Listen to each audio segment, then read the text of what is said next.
बच्चों, welcome to Adishree publications. मैं हूं आपकी साइंस एजुकेटर और आज मैं लेके आई हूं आपके लिए क्लास 5th का फर्स्ट चैप्टर है हमारा प्लांट्स के बारे में। प्लांट्स के बारे में पढ़ने के लिए आई होप आप सब बहुत एक्साइटेड होंगे क्योंकि प्लांट्स हमारे लिए बहुत यूजफुल हैं। They are a resource for us. तो हम देखते हैं कि प्लांट्स के बारे में आज इस चैप्टर में हम लोग क्या नई बातें सीखने वाले हैं। ठीक है, हम लोग अपने करिकुलर गोल्स देखते हैं और कॉन्सेप्ट ओवरव्यू भी हम लोग अभी देख लेते हैं। ठीक है, करिकुलर गोल्स क्या रहेंगे? Identify and describe parts of plants, root, stem, leaf, flower and seed. हमें आइडेंटिफाई और डिस्क्राइब करना है प्लांट्स के सारे पार्ट्स, जैसे हमारे रूट, फ्लावर, फ्रूट, सीड, इन सबको।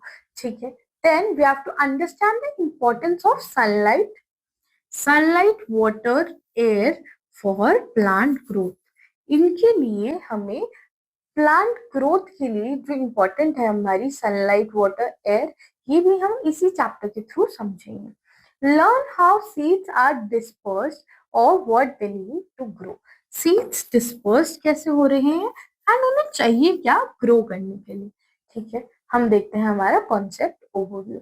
What are seeds? प्लांट्स कैसे ग्रो करते हैं सीड में से। डिस्पर्सल ऑफ सीड्स क्या है, और फिर हम देखने वाले हैं कि vegetative propagation, agriculture, kharif rabi and crop protection. Kharif and rabi crops क्या होते हैं और हम क्रॉप्स को कैसे प्रोटेक्ट करने वाले हैं, और ये जो क्रॉप्स है वो एग्रीकल्चर के थ्रू हम लोग ग्रो कैसे कर रहे हैं। इस चैप्टर में हम लोग ये नई बातें सीखेंगे। इस चैप्टर को साथ में रीड करते हैं और इसमें हम लोग कुछ नया आज सीखेंगे। Plants are very important part of our environment. Plants हमारे एनवायरमेंट के लिए बहुत इंपॉर्टेंट पार्ट प्ले करते हैं। They make their own food, वो अपना खुद का खाना बना रहे हैं।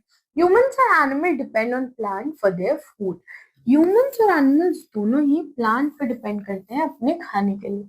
और प्लांट्स हमें क्या देते हैं? They give us fruits, cereals, vegetables so that we can survive. ये हमें ये कुछ चीजें दे रहे हैं जिसकी वजह से ही हम लोग सर्वाइव कर पा रहे हैं। They give us herbs and medicine. Herbs और मेडिसिन भी हमें प्लांट्स ही देते हैं। दे प्योरीफाई द एयर। ये एयर को प्योरीफाई कर रहे हैं and give us oxygen. Air को प्योरीफाई करने के साथ साथ ये हमें ऑक्सीजन भी देते हैं। They produce fibre which are used to make cloth. ये क्या प्रोड्यूस करते हैं? फाइबर, जिससे क्या बन रहा है? क्लोथ बन रहा है। They give us tea, coffee, jute, gum, wood etcetera. ये हमें टी, कॉफी, जूट, गम जैसी कुछ और बहुत ही यूजफुल चीजें which are used by us. They give us that. We start our life as infant, grow and become old. हम लोग अपनी लाइफ एज ए इन्फेंट यानी as a newborn baby start करते हैं और फिर हम क्या हो जाते हैं? We become old. And similarly, a plant begins its life from a seed. Similarly हमारा जो प्लांट है वो अपनी life as a seed start करता है और सीड से कैसे इतना बड़ा प्लांट बन जाता है वही हम लोग आज पढ़ने वाले हैं। So let's start with the first topic that is seeds. Seed से प्लांट तक कैसे हम लोग जाने वाले हैं, तो उसके लिए फर्स्ट स्टेप जो हमारे सीड्स है उससे स्टार्ट कर लेते हैं। Most of the plants germinate to form seeds. जो ज्यादातर प्लांट्स होते हैं they germinate to form what? Form seed. But some plants can be grown from roots and leaves also. जो कुछ प्लांट्स हैं they can be grown from what? From roots and leaves. ठीक है, and ये हमारे एक सीड का structure है आउटसाइड एंड इनसाइड से। बाहर हमारे सीड की क्या होता है? बाहर there is a seed coat and जो बीच में होता है there is a tiny hole. और अगर हम सीड को ओपन करेंगे तो आपको ये जो आउटर कवरिंग भी दिखेगी और अंदर जो है, अंदर there is seed leaves and cotyledons. Seed leaves और कॉटिलेडन्स आपको दोनों वहां पे दिख जाएंगे। फिर ये जो छोटा सा ग्रीन पार्ट है that is the baby plant, जो बड़ा होके एक ह्यूज सी ट्री बनने वाला है। क्या आप इमेजिन कर सकते हैं कि इतने से सीड से एक बड़ा सा प्लांट कैसे बनेगा? आइए साथ में देखते हैं। Structure of seed. सीड्स का स्ट्रक्चर क्या होता है? There is a seed coat. What is a seed coat? It is a thick outer covering of the seed. ये सीड की थिक आउटर कवरिंग होती है। It protects the seed. ये seed को क्या करती है? It protects it. It has a small hole on one side. इसमें एक छोटा सा होल होता है एक साइड पे। ये होल क्यों होता है? This hole is use to take in water. ये होल वाटर को लेने के लिए सीड के अंदर काम आता है, ठीक है। सीड लीव्स क्या होती हैं, कॉटिलेडन क्या होता है। Food for the baby plant is stored in the seed leaves and is called cotyledon. ये जो बेबी प्लांट के लिए खाना होता है ना, उसको ही हम सीड लीव्स या कॉटिलेडन बोलते हैं। A baby plant lies between cotyledon which provides food to the seedling. अब जो हमारा बेबी प्लांट होता है वो सीड लीव्स के बीच में ही होता है, एंड वो कॉटिलेडन उस प्लांट को क्या प्रोवाइड कर रहे हैं, फूड प्रोवाइड कर रहे हैं, ठीक है। Provides food to the seedling, ठीक है, एंड ये उसे प्रोटेक्ट भी करते हैं। Some seeds have two cotyledon, कुछ सीड्स के पास दो कॉटिलेडन्स भी होते हैं। For example, gram, bean. Some seeds have one cotyledon. For example, rice and wheat. अब हमारे टू कोटिलेडन वाले प्लांट्स भी होते हैं, वन कोटिलेडन वाले प्लांट्स होते हैं, एंड इनकी नेमिंग आप लोग हायर क्लासेस में सीखेंगे। So now let's move to the next topic which is the plants grow from seeds. अब हम लोगों ने प्लांट्स ग्रो करेंगे सीड से, ये हमें पढ़ना है। So, what is the science sparkle that we have? The largest seed in the plant kingdom is Cocodamol, which weighs around 60 laps. इतना बड़ा, इतना भारी एक सीड होता है। आपने अभी तक जो हमने सीड डिस्कस करे, हमने ये डिस्कस किया सीड्स बहुत छोटे होते हैं, they are very tiny, but कुछ सीड ऐसे भी होते हैं जो इतने बड़े भी हो सकते हैं, ठीक है। अब हम देखते हैं, a single plant has A single plant can make a large number of seeds. एक सिंगल प्लांट बहुत सारे सीड्स बना सकता है, बट ये जो सारे सीड्स हैं वो नए प्लांट्स में ग्रो नहीं करते हैं। कुछ ही सीड्स ऐसे होते हैं जो नए प्लांट्स में ग्रो करते हैं। क्यों, ऐसा क्यों है कि कुछ ही जो सीड्स हैं वो सक्सेसफुली नए प्लांट्स बन रहे हैं, बाकी सीड्स नहीं बन पा रहे। उनके रीजन क्या है, कुछ सीड्स को they do not give sufficient air, water और heat, कुछ को ये नहीं मिलता। some जो seeds होते हैं, some seeds they are destroyed by wind and rain, कुछ seeds इस वजह से destroy हो जाते हैं, और कुछ seeds birds, rats और दूसरे animals खा लेते हैं, है ना। तो ये कुछ reason हो गए, तो इसी वजह से they are not able to survive. The seed grow to become new plant when they get. कब बनेगा सीड से नया प्लांट, है ना। हमने ये देखी कि कब नहीं बनेगा, कब बनेगा अब ये देखते हैं। जब उसको water, air and sunlight proper amount में मिलेगी। वाटर, एयर और सनलाइट बहुत इंपॉर्टेंट है, अगर ये नहीं मिलेगा तो प्लांट ग्रो नहीं होगा। The growth of baby plant from seed is called germination. जो बेबी प्लांट से नया जो सीड से बेबी प्लांट की ग्रोथ है, उस प्रोसेस को हमने बोला germination, okay. And we can see the germination of seed here. एक छोटा सा सीड था, उसमें से जो बेबी प्लांट था वो धीरे धीरे करके बाहर आया, and it started growing into a new and a bigger plant, okay. Let's see a activity. अब आपको कुछ ग्राम सीड्स लेना है, take a few gram seeds, and आपको you have to put them in the window sill for a few days. तो क्या होगा, they'll get sunlight and air. अब कुछ जो ग्राम सीड्स हैं उनके साथ आपको क्या करना है, you have to put them in the beaker full of water, और कुछ को आपको रेफ्रिजरेटर के अंदर रखना है, एंड कुछ को आपको एक moist swab ऑफ कॉटन में डालकर, जिस आपको आपको उस पे वाटर ड्रॉपलेट्स डालते रहना है, ठीक है। अब आप लोग क्या देखेंगे, let the seed remain for in these four set for 4 days. Do you observe? Discuss the result with your teacher. आप लोग ये अलग अलग कंडीशन में जब आप सीड्स को रखेंगे, what will you observe? आप लोग ये एक्टिविटी कीजिए और फिर हम लोग इसे डिस्कस करेंगे, ठीक है। आपको मैंने 4 सेट्स बताए, एक जो आपको फ्रिज में रखना है, एक जो आपको विंडो के पास रखना है, एक जिसको आपको कॉटन के अंदर स्टोर करके रखना है, और आप बताएंगे कि कब जो है आपको प्लांट ग्रोथ दिख रही है। प्लांट ग्रोथ आपको तभी दिखेगी जब प्लांट को proper air, water and sunlight तीनों चीजें मिल रही हैं, ठीक है। तो ये एक्टिविटी आपको जरूर ट्राई करनी है। What is disposal of seeds now? Seeds कैसे डिस्पर्स होते हैं ये समझ लेते हैं। Plants cannot move from one place to another like animals. Plants तो मूव नहीं हो सकते, तो how are the seeds moving, how are they getting dispersed? Scattering of seeds away from the mother plant is called seed dispersal. जब हमारा जो seeds है वो मदर प्लांट है, जिस प्लांट से वो आए हैं उससे दूर चले जाते हैं, that's called what, that's called seed dispersal. अब सीड्स कैसे डिस्पर्स होते हैं? They disperse by wind, water, birds and animal, and these are called dispersal agents. इन्हें हम और क्या बोल सकते हैं? We can call them dispersal agents because they are helping in the dispersal of seeds. Okay, अब डिस्पोजल ऑफ सीड्स देखते हैं बाय द विंड। कैसे होता है? कुछ प्लांट्स जो होते हैं दे हैव वेरी लाइट सीड्स, कुछ प्लांट्स के पास बहुत लाइट सीड्स होते हैं, और सीड्स के पास क्या होता है? दे हैव सम विंग्स और हेयर, उनके पास कुछ हेयर लाइक स्ट्रक्चर भी प्रेजेंट होते हैं। जब हवा चलती है these seeds are carried away to distant places. For example, mother, hiptach and cotton. ये वो सीड्स हैं जो विंड से डिस्पर्स हो जाएंगे क्योंकि ये बहुत लाइट होते हैं और इनके बॉडी पे विंग्स होते हैं या हेयर लाइक स्ट्रक्चर होते हैं, जिससे जब विंड आती है ये बहुत दूर तक चले जाते हैं। Okay, you can see that. अब सी डिस्पोजल बाय विंड में आप देख सकते हैं कि कैसे इन सारे सीड्स के पास विंग्स हैं या लाइट हेयर लाइक स्ट्रक्चर। ये देखिए इनका हेयर लाइक स्ट्रक्चर है जो इनको एयर के साथ फ्लो होने में हेल्प कर रहा है। आप देख रहे हैं कितने अच्छे से इनको मॉडिफाई कर दिया गया है एनवायरनमेंट के थ्रू, नेचर के through. Some seeds that are dispersed by water. Some seeds are light and are dispersed by water. कुछ seeds जो होते हैं वो light होते हैं and they are dispersed by water.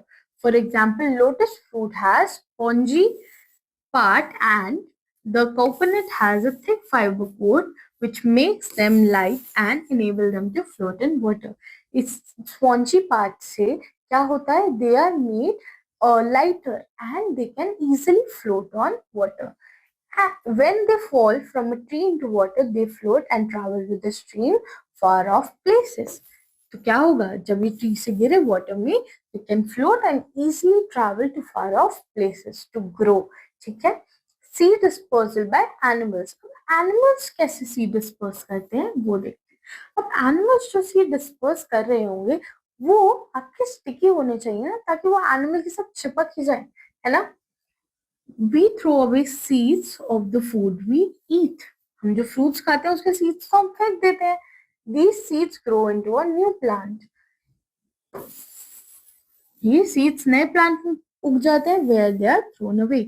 For example, apple, mango and guava. ये कुछ examples हैं उन सीड्स के जो इस तरीके से ग्रो हो जाते हैं। Now let's see a science marker.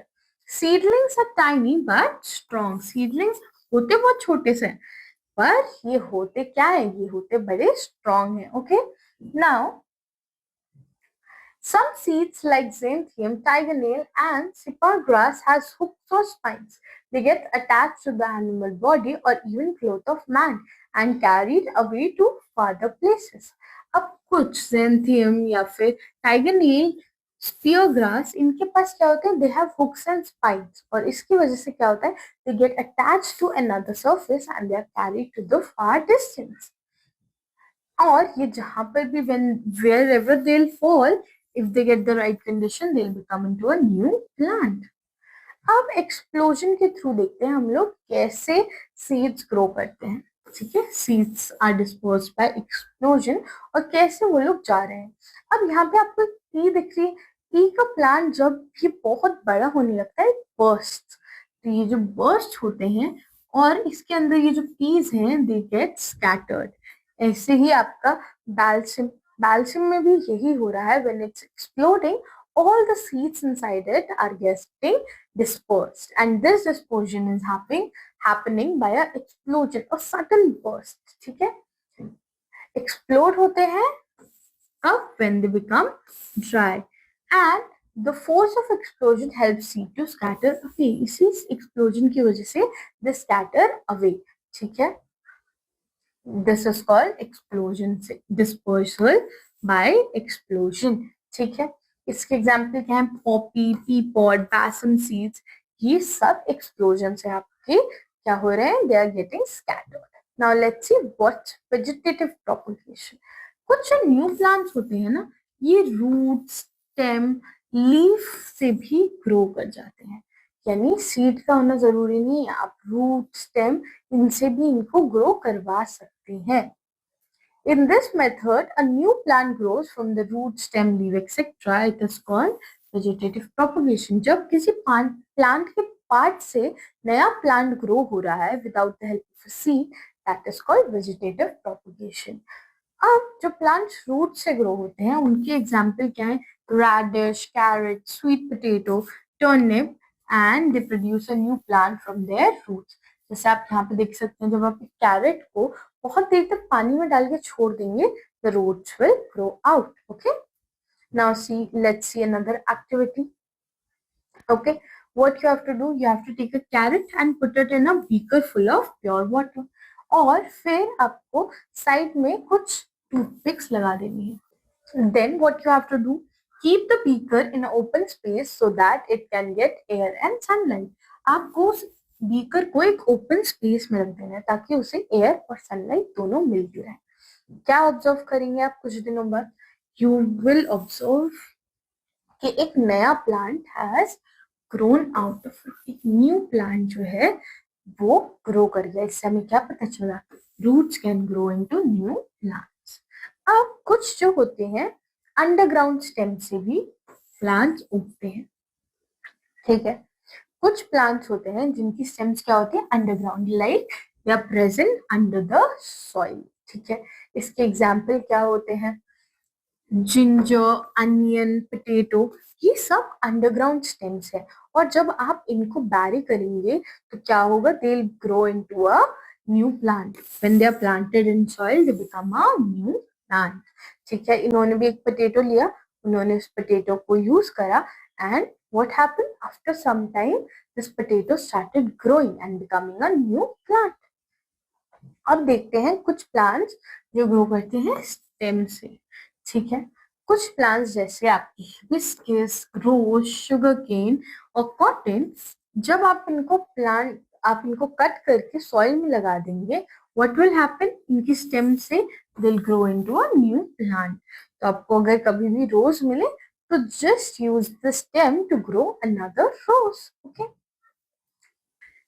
Leaf से कौन से प्लांट ग्रो करते हैं, जैसे ब्रायोफाइलम हमारा एक प्लांट हो गया, इसके एजेस पे क्या होता है, लीव्स होती हैं. ठीक है, और इसकी जो लीव्स है अगर आप इसको मॉइस्ट सॉइल में रखोगे तो क्या होगा, it will grow into a new plant. See, आपने इसको अगर सॉइल में रखा तो it will start growing into a new plant. ठीक है, और ये कहाँ से होता है, फ्रॉम द एजेस. एजेस इस लीफ की ग्रो करते हैं.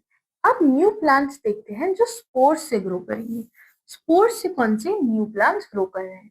Some plants do not produce seeds, कुछ प्लांट्स सीड प्रोड्यूस नहीं करते. For example fern, mushroom and moss, they have very small spores. इनके बहुत छोटे स्पोर्स होते हैं.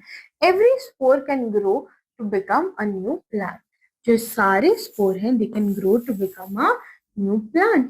ठीक है, टर्मिनोलॉजी देख लेते हैं कि स्पोर क्या होता है. Small structure that can grow into a new plant. Spore वो एक स्मॉल स्ट्रक्चर है जो एक न्यू प्लांट में ग्रो कर जाता है. ठीक है, जैसे आपके पास इसके एग्जाम्पल हैं फर्न, मशरूम एंड मॉस. ये स्पोर्स रिलीज करते हैं और इनके स्पोर्स ही नए प्लांट में ग्रो करने लग जाते हैं. Now let us see what's agriculture. Agriculture का प्रोसेस क्या होता है, और इंडिया में तो बहुत major part of the population अभी एग्रीकल्चर की वजह से ही एम्प्लॉयड है, तो हमें ये पढ़ना बहुत इंपॉर्टेंट है. ठीक है, we get most of our food from plants and animals. हमें बहुत सारा खाना मिलता है प्लांट एंड एनिमल से, जैसे vegetable, fruit, pulses, meat, egg, curd और बहुत सारी चीजें. The clothes that we are wearing are also obtained from where plants and animals. तो मास प्रोडक्शन जब हम करते हैं प्लांट्स और एनिमल्स का, that are useful for us, it's called agriculture. ठीक है, जब हमने जो प्लांट हमें बहुत यूज का है, जैसे कॉटन का प्लांट है हमें बहुत यूजफुल है, तो हमने क्या किया, हमने उसकी मास प्रोडक्शन कर ली. ओके, अब हमारे एग्रीकल्चर में स्टेप्स कौन से होते हैं? मैन्योरिंग होता है। मैन्योरिंग का मतलब होता है न्यूट्रिएंट्स डालना हमारी सॉइल में। देखिए ये लोग क्या कर रहे हैं, सॉइल के अंदर होल स्टिक कर रहे हैं and then they add some manure. Sowing seeds, पहले हमें सीड्स को क्या देना पड़ेगा, राइट एनवायरनमेंट देना है ग्रोथ के लिए, तो हमने उन्हें सॉइल में डाल दिया, उनको वाटर करेंगे, है ना। तो हमने to start the process of crop production हमने सोइंग कर दी। फिर ploughing, to loosen the soil. Ploughing क्यों इंपॉर्टेंट है, क्योंकि अगर सॉइल लूजन नहीं होगी तो हमारी एयर जो है वो सीड तक कैसे पहुंचेगी, इसीलिए। ठीक है। Now next that we have is irrigation. Irrigation is what, water provide करना प्लांट्स को। प्लांट्स को वाटर चाहिए, है ना। एयर हमने प्रोवाइड कर दी, वाटर प्रोवाइड कर दिया, सनलाइट तो है ही क्योंकि फील्ड्स जो होती हैं वो ओपन एरिया में होती है। Spraying pesticide and killing pest and rodents. जो पेस्ट और रॉडेंट्स आ जाते हैं जो प्लांट्स को खा जाएंगे उनके ग्रो करने से पहले ही, उनको भी मारना इंपॉर्टेंट है। एंड देन हार्वेस्टिंग, जब ये राइप हो जाते हैं, जब ये पूरी फील्ड के जो प्लांट्स है वो प्रॉपरली उग जाते हैं, they are ready to use, we harvest them or we cut them. Okay. Then we have plants of the same kind grow at one place at a large scale. It's called crop. जब एक ही same kind के जो plants हैं वो grow करते हैं, उस process को हम लोग क्या बोलते हैं, वी लाइक उस चीज को हम क्या बोलते हैं, उस चीज को हम बोलते हैं क्रॉप। क्रॉप के एग्जाम्पल क्या है, millet and wheat. Millet and wheat are the example of crops. Okay. Now let's study about Kharif and Rabi crops. अब Kharif and Rabi crops होते कौन से, ठीक है, ये हम पढ़ते हैं। Farmers grow plants according to season that is suited for them. जो farmers हैं वो grow करते हैं plants किसके according, according to the season जो उन्हें suit करता है, ठीक है। अब the plants which are grown in rainy season, rainy season में जो plants यानी जून से अक्टूबर में जो plants grow किए जाते हैं, they are called what, they are called kharif crops. Okay. And इनके एग्जाम्पल क्या है, राइस, मेज, कॉटन।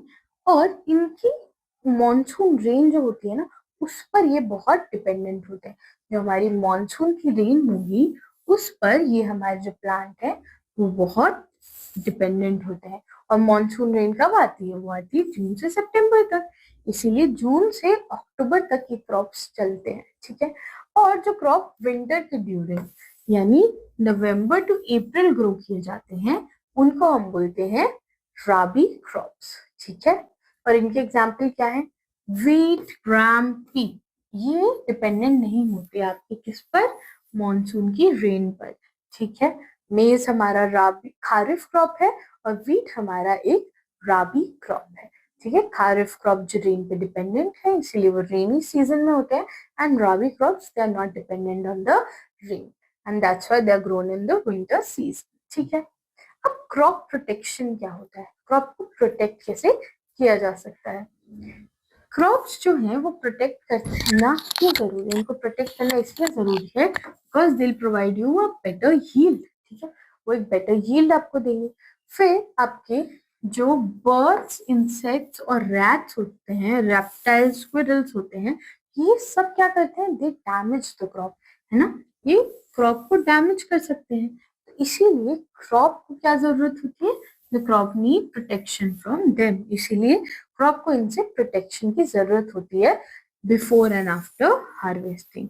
हार्वेस्ट करने के बाद भी जो आपने क्रॉप निकाल लिया उसको जब तक आप उन लोगों को नहीं देते जिनको उसकी नीड है तब तक उन्हें प्रोटेक्ट करना इंपॉर्टेंट है। तो क्या करते हैं हम लोग, पेस्टिसाइड्स एंड इंसेक्टिसाइड स्प्रे करते हैं क्रॉप्स पर उनको प्रोटेक्ट करने के लिए। और ये क्या होते हैं, these are there are different chemicals to keep the rodents away from crop. और ये केमिकल्स क्या करते हैं, ये उनको दूर रखते हैं, rodents को क्रॉप से दूर रखते हैं, ठीक है। और ग्रेन और सीड जो हैं वो dry, waterproof and insect proof storage में ही रखने चाहिए after harvesting to protect them from damage. क्योंकि आपने इतनी मेहनत करके कोई क्रॉप उगाया एंड अगर वो खराब हो जाता है विच इज वेरी वेस्टफुल, है ना, बहुत वेस्ट होगा, it will cause a lot of loss of money also ना। इसलिए क्रॉप्स को प्रोटेक्ट करके रखना बहुत इंपॉर्टेंट है, ठीक है। एक टर्मिनोलॉजी देख लेते हैं, what are insecticides, these are chemicals to kill insects that eat plant. ये कुछ केमिकल्स होते हैं जो किल करते हैं किसको, इंसेक्ट्स को जो प्लांट को ईट कर रहे हैं। What are the key takeaways? Okay, let's see. इस चैप्टर के बाद एक छोटी सी रिवीजन है ये आपके लिए, ठीक है। प्लांट्स ग्रो फ्रॉम सीड, हमें ये पता है कि ज्यादातर प्लांट्स कहाँ से ग्रो कर रहे हैं, they are growing from seeds. और जो आपके सीड्स हैं they can be disperse through what, water, wind, humans and animals, किसी के थ्रू भी ये सीड्स आपके डिस्पर्स किए जा सकते हैं। और कुछ सीड्स जो है वो एक्सप्लोजन, वो खुद प्लांट एक्सप्लोड कर देता है, उसके थ्रू भी ग्रो करते हैं। Development of seed into seedling is called germination. जब एक सीड से सीडलिंग बनता है it's called what, germination. Some plants grow by vegetative propagation, कुछ प्लांट्स किससे ग्रो कर रहे हैं, वेजिटेटिव प्रोपगेशन से। Kharif crops are sown in rainy season, kharif crops को कब सो कर रहे हैं हम लोग, रेनी सीजन में। और राबी क्रॉप्स को इन द विंटर इन इंडिया, हम ये इंडिया की बात करें कि इंडिया में ये क्रॉप्स ऐसे यूज किए जाते हैं बाय द फार्मर। और एग्रीकल्चर क्या है, it is the production of large amount of plant for food. जब हम एक लार्ज अमाउंट में प्लांट्स को प्रोड्यूस करते हैं फॉर फूड और for things that are they are providing to us. Insecticides क्या होते हैं, they keep insects away from crops and thus protect. ये वो चीजें होती हैं जो इंसेक्ट्स को दूर रखती है क्रॉप से, और इसीलिए ये उनको प्रोटेक्ट भी करती है। I hope this chapter was clear to you. Okay, तो इस चैप्टर में हमने एग्रीकल्चर के बारे में पढ़ लिया, प्लांट्स के बारे में पढ़ लिया, कैसे उन्हें प्रोटेक्ट करने की जरूरत है ये भी हमने पढ़ा। I hope everything was clear to you and now I will meet you in the next chapter in a new video where we will discuss the syllabus further. Until then, take very good care of yourself and I'll see you all. Thank you.